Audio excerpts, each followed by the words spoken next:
Mahal na Diyos, sa pagsulat ko ng liham na ito, hindi na ako ang taong naghihintay sa iyo sa dalamhati.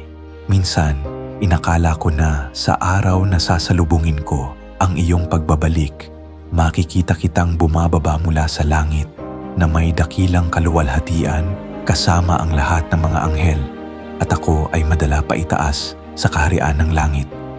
Ngunit hindi ko inaasahan na ang araw ng iyong tunay na pagbabalik ay magiging napakatahimik. Gaya ng sinabi mo, narito, ako'y pumaparitong gaya ng magnanakaw. Sapagkat sa oras na hindi ninyo iniisip, ang anak ng tao ay darating. Nagkatawang tao ka at naparito bilang anak ng tao, tahimik at hindi napapansin tulad ng isang magnanakaw. Sa sandaling narinig ko ang iyong mga salita, nakilala ko ang iyong tinig. Iyan ay mga salitang tanging ang Diyos mismo lamang ang makapagsasabi.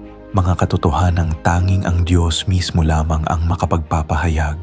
Sa sandaling iyon, naunawaan ko ang tunay na kahulugan ng iyong mga salita. Narito ako'y nakatayo sa pintuan at tumutuktok.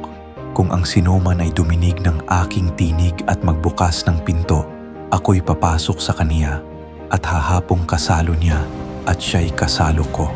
Lumalabas na bumalik ka sa pamamagitan ng paggamit ng mga salita para kumatok sa pintuan ng aming mga puso. At kapag narinig namin ang iyong tinig, sinasalubong ka namin.